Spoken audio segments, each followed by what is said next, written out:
ஸ்ரீமன்னாராயணா ஹரிநாராயணா ஸ்ரீமன்னாராயணா நாராயணா ஸ்ரீமன்னாராயணா நாராயண பட்டதிரி உருகும் பரமனா நலம் தரும் நாராயணீயம் அருள் வழங்குமே தினம் நம்மை காக்குமே.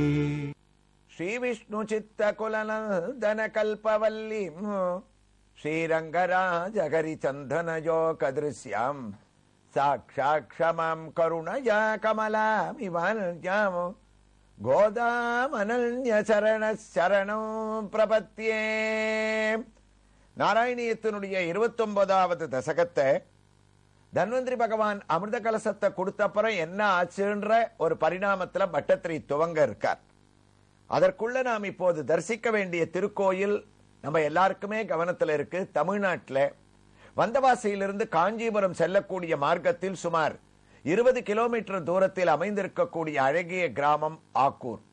அங்கு கோயில் கொண்டிருக்கக்கூடிய ஸ்ரீ லட்சுமி நாராயண பெருமாள் திருக்கோயிலில் தனி சன்னதியாக சேவை சாதிக்கக்கூடிய ஆண்டாள் நாச்சியார் மூலமூர்த்தியினுடைய திவ்ய தரிசனத்தை இப்போது நாம் அடைந்து கொண்டிருக்கின்றோம். நின்ற திருக்கோலம் பழமையான ஒரு விக்கிரகம் என்று தரிசிக்கும் போதே இதோ நமக்கு புலப்படுகின்றது. ஆச்சரியமான ஒரு திருமுகத்திலே ஆண்டாள் தனக்கே உண்டான பிரத்யேகமான திலகத்தை சார்த்தி கொண்டிருக்க இவள் கோதை பிராட்டி என்று அடையாளம் காட்டக்கூடிய வகையிலே உயர்ந்த ஒரு பூ கொண்டையானது பரிமளிக்கின்றது.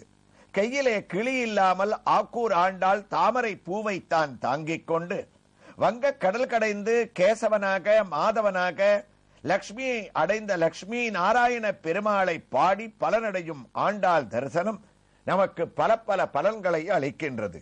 இந்த மூலமூர்த்தியின் ரூபத்திலேயே ஆண்டாள் இங்கு உற்சவ மூர்த்தியாகவும் நின்ற திருக்கோலத்திலே தலையில் கோதை என்று பிரகடனப்படுத்தும் அழகிய தூக்கி பின்னப்பட்ட கொண்டையை தான் அலங்கரித்துக் கொண்டு கர்ண பத்திரமானது மிளிர அமைதியான பூமாதேவிக்கே உரிய திருமுகத்துடன் ஆகா அகன்று திறந்த ஏறார்ந்த கண்ணியாக ஆண்டாள் நமக்கு தரிசனத்தை அளித்து பக்தி பரவசத்திலே ஆழ்த்துகின்றாள்.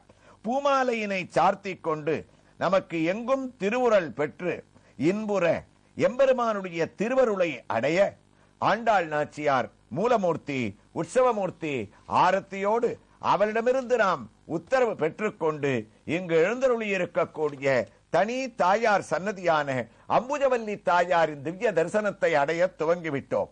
அமர்ந்த திருக்கோலத்திலே வெள்ளி கிரீடத்தை தான் தரித்துக் கொண்டு திலகம் பளபளக்க கருணையான திருமுகத்துடன் செவிப்பூவு காதை அலங்கரிக்க நமக்கு அம்புஜவல்லியானவள் பெயருக்கு ஏற்றாற்போல் மலர்ந்து அழகான திவ்ய தரிசனத்தை அளிக்கின்றாள்.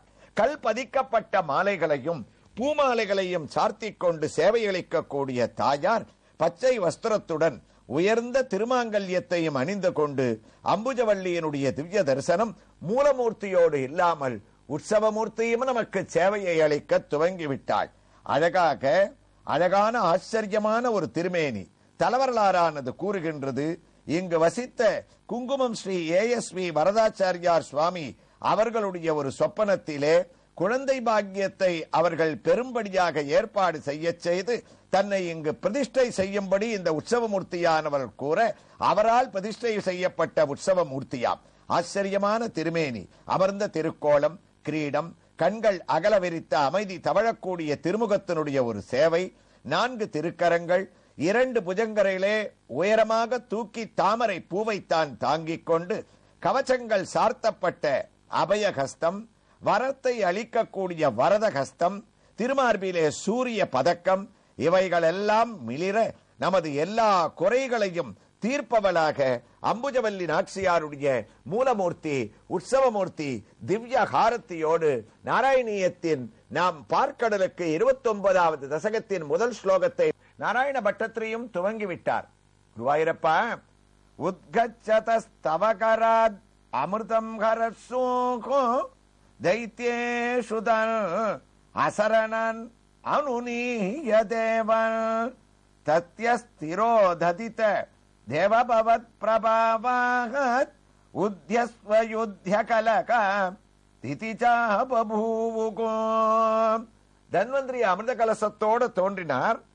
அத தேவதைகளுக்கும் அசுராளுக்கும் சரிசமமா உட்கார வச்சு அதை பங்கிட்டு கொடுப்பதற்காக எல்லாரையும் தயாராக சொல்லி தன்வந்திரி சொன்னாராம். நீங்க இத்தனை நாள் பாடுபட்டதுக்காக அமிர்த கலசத்தை எடுத்துட்டு வந்துட்டேன். நீங்க விரும்பின அமிர்தம் இதுல இருக்கு, சாவா மருந்து இருக்கு. அதனால ஒரு பக்கம் தேவதைகள், ஒரு பக்கம் அசுராள், எல்லாரும் வரிசையா உட்காருங்க, நான் இதை பங்கிட்டு கொடுக்கிறேன்னு தன்வந்திரி சொல்லி முடிக்கிறதுக்குள்ள குருவாயூரப்பா அந்த பார்க்கடல்ல ஒரு பெரிய விபரீதமே நடந்துருது. என்னாச்சு? இந்த அசுராள் எல்லாரும் ஒன்னா சேர்ந்துட்டு உத்கச்சதஸ்தவகராத் அமிர்தம் கரட்சோ வேகமா வந்து முரட்டுத்தனமா தன்வந்திரி பகவான் கையில இருக்கக்கூடிய அமிர்த கலசத்தை அப்படியே புடிகிண்டு ஓடி போயிட்டாளாம். தேவதைகள்லாம் ஏமாந்து போய் நிக்கிறா. மகாவிஷ்ணுவான தன்வந்திரியே இதை எதிர்பார்க்கல. அவர் எல்லாரையும் உட்கார சொல்லிட்டு இருக்கார். அசுரால் உட்கார்ற மாதிரி ஒரு பாவனையை காமிச்சிட்டு டக்குன்னு வந்து புடிகிண்டு போயிட்டா. மகாவிஷ்ணுவான நம்மளையே ஏமாத்தக்கூடிய அளவுக்கு இவ இருக்காளே, இவர்களுக்கு ஒரு பெரிய தண்டனையை கொடுக்கணும். எப்ப எல்லாருக்கும் சேர வேண்டிய வஸ்துவ ஒத்தன் முரட்டுத்தனமா அபகரிக்கிறானோ அப்ப அவனுக்கு அந்த அமிர்தம் கிடைக்க கூடாதுன்னு மகாவிஷ்ணு அப்பவே தீர்மானம் பண்ணிட்டாராம். அதனாலதான் பின்னாடி மோகனாவதாரம் எடுத்து அசுரர்களை ஏமாத்தி தேவதைகளுக்கு கொடுக்கிறார். அசுரர்கள் ஒழுங்கா உட்கார்ந்து இருந்தா அவர்களுக்கும் அமிர்தம் கிடைச்சிருக்கும். ஆனா அசுர வேகம் என்ன பண்றது? அந்த கையிலேந்து புடிங்கிண்டு தைத்தியேஷுதான் அசரணன் அனுநீய தேவானே வேகமா போயிட்டாலே தவிர அசுர கூட்டமோனோ இது குருவாயூரப்பா தன்வந்திரியனுடைய கையிலேந்து இதை எடுத்துட்டாச்சு. ஆனா அசுராளுடைய கையில நினைச்சதானா நிலைக்கவே இல்லை. அவங்க ஒத்தருக்கொத்தருக்குள்ளேயே சண்டை. எனக்கு தான் இந்த அமிர்தம் வேணும், எனக்கு தான் இந்த கலசம் வேணும் அப்படின்னு ஒத்தருக்கொத்தர் பிரிச்சு அதனால அவர்களுக்குள்ள ஒரு சண்டை ஆரம்பிச்சு அதுல பலவான் யாரோ அவன் அந்த அமிர்த கலசத்தை எடுத்துட்டு ஓடி போயிட்டான். மகாபலி உட்பட பலவிதமான அசுரர்கள். தேவதைகளுக்கெல்லாம் ஒண்ணுமே புரியல. என்ன பண்ணுவாவா? வேற என்ன தெரியும் தேவதைகளுக்கு? குருவாயூரப்பா உன்னுடைய திருவடியை கெட்டியா பிடிச்சா. ஒரு பக்கம் தன்வந்திரி சொரூபம், ஒரு பக்கம் மகாவிஷ்ணு சொரூபம். தன்வந்திரி தகச்சு நிக்கிறார். இவர்களுக்கு தன்வந்திரி மகாவிஷ்ணு சொரூபம்னு தெரியாது. பார்க்கடலை கடைஞ்சிட்டு இருக்கக்கூடிய உன்னுடைய திருவடியை கெட்டியா பிடிச்சு வவ்வினர் எமக்கென மதித்தனர் உரைத்தார். அவ்வுரை செவிப்பட அழன்று சிலர் உற்றார். கவலை நடு வாரிதி கலக்கினர் எவர்க்கும் இவ்வமுதம் உண்டு பொது என்றினே இசைத்தார். குருவாயூரப்பா தேவதைகளும் அசுராலும் சேர்ந்து தானே கடைஞ்சோம். இப்படி அவ அநியாயமா இப்படி எடுத்துட்டு போயிட்டாளே, என்ன பண்றது அப்படின்னு ஒத்தருக்கொத்தர் தவிச்சுட்டே இருக்கக்கூடிய சமயத்துல பகவானான நீ என்ன பண்ண? உன்னுடைய மாயையினால அசுரர்களுக்குள்ள ஒரு பெரிய கலக்கத்தையே உண்டாக்கிட்ட. அவர்களுக்குள்ள ஒரு போரை உண்டாக்கிட்ட. மாயாவி இல்லையா? நீ நினைச்சா நடக்காதது என்ன இருக்கு? சத்யஸ்திரோதித தேவ பவத் பிரபாவாத்தே உன்னுடைய பிரபாவத்தினால அமிர்தத்தை எடுத்துட்டு போன அவங்க சாப்பிட விடாம ஒத்தருக்கொத்தர் கலசத்தை புடுங்கிக்கிறதும் அடிச்சுக்கிறதும் அவ எல்லாரும் வாய்ச்சண்டை போடுறதும் தொந்த யுத்தம் பண்றதும் இப்படி எல்லாம் ஒரு கலக்கத்தை உண்டாக்கி அங்க யாருமே சாப்பிட முடியாம உத்யஸ்த யுத்ய கலகா திதிச்சா பபூவுகோ அவர்களை அடிச்சுண்டு சண்டை போட்டு இருக்கட்டும். அதுக்குள்ள நாம இவர்களுக்கு என்ன பண்றதுன்னு யோசிக்கலாம்னு தேவேந்திரனை கூப்பிட்ட. நான் மாயையினால அங்க சண்டையை உண்டாக்கி இருக்கேன். கொஞ்ச நாள் நான் மறைஞ்சு போவேன், புதுசா ஒரு உருவத்தோட வருவேன். உங்களுக்கெல்லாம் கவலைப்படாதீங்க, நீங்க கடைஞ்ச கஷ்டத்துக்கு கண்டிப்பா நான் அமிர்தத்தை கொடுப்பேன்னு சொல்லிட்டு குருவாயூரப்பா மாயாவியான நீயும் அங்கேருந்து மறைஞ்சையாமேன்னு 29வது தசகத்தினுடைய முதல் ஸ்லோகத்தை நாராயண பட்டத்திரி முடிக்கிறார். அதனுடைய தமிழ் பாசுரத்தை நம்ம பார்த்தோம்னா தன்வந்திரி வடிவல் தாங்கி கலசத்தை கையிலேந்த முன்வந்த அசுரர் அந்த கலசத்தை அபகரித்தார். என் செய்வதென்றே ஏங்குள் தேவரை தேற்றி நின்றீர் புன்செயல் அரக்கர் அந்த கலத்தை நின்றார்.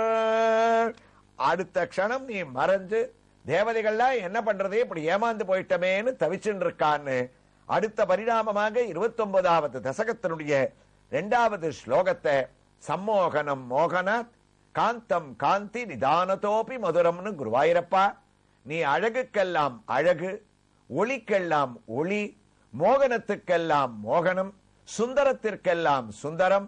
உலகத்துல ஆச்சரியமான வஸ்துக்கள் என்னென்ன இருக்கோ அது எல்லாத்துக்கும் ஆச்சரியத்தோபி ஆச்சரியம்னு இருக்கக்கூடிய மூர்த்தியாச்சே.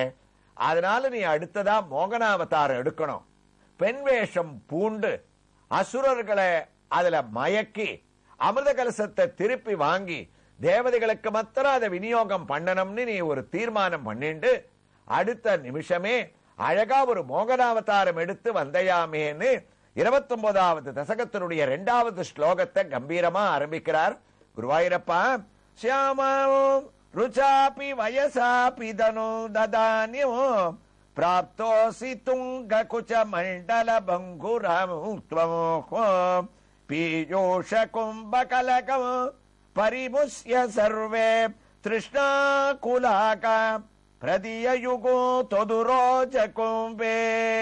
தேவதைகளே கவலைப்பட வேண்டாம், நான் உங்களுக்கு அமிர்தத்தை ஏற்பாடு பண்றேன்னு சொல்ற மாதிரி குருவாயூரப்பா ஒரு பெண் வேஷத்தை நீ போட்டுண்டு வந்த ஒரு அழகு இருக்கே, நீருண்ட மோகம் போல சர்வ காந்தியாக எல்லாரையும் மோகிச்சுண்டு ஒரு மேகம் எப்படி ஒரு குளிர்ந்த காற்ற வீசிண்டு வருமோ அதே பாவத்துல நீ மோகினியா வந்த. செவ்வை சூடுவார் அழகா வர்ணிச்சார். செய்யமணி மேகலை சிலம்பொடு சிலம்ப மெய்யொழுகுவார் குழலின் வண்டிசை மிழற்ற வெய்யமுலை ஆரமொடு வெள்வலை எரிப்ப பெய்யுமுகில் வண்ணன் ஒரு பெண்ணுரு எடுத்தான் வேலை விரல் கொள்ளி புலை மெல்லி எல்லகைத்து காலமொடு வேலசைய கற்கடை எறிந்து தாலினை சிவப்ப அணி தாலை குழல் சோர மாலவுணர் சீற்றமுடு வைகுழி நடந்தாள். எப்படி மோகனாவதாரம் எடுத்த சுவாமி நடக்கிறாரோ அப்படியே செவ்வை சூடுவார் பாட்டு எழுதுறாராம். அப்படிப்பட்ட ஒரு அலங்காரத்தோட வந்து அசுரர்களை மயக்குவதற்கு தயாராகிறார்னு மோகனாவதார ஸ்வரூபத்தினுடைய இந்த ஒரு ஸ்லோகத்தை பட்டத்ரி தொடர்கிறார். எவ்வாறு தொடர்கிறார் என்ற ஒரு வைபவங்களை எல்லாம் ஆக்கூரில் எழுந்தருளி இருக்கக்கூடிய ஸ்ரீ லட்சுமி நாராயண பெருமாள் மூலமூர்த்தியின் திவ்ய தரிசனத்தோடு ஏகாதசியான உயர்ந்த நன்னாளிலே அடுத்த பகுதியிலே தொடர்ந்து கேட்கலாம். ஸ்ரீ கிருஷ்ணாய துப்யம் நமக. நாராயணா.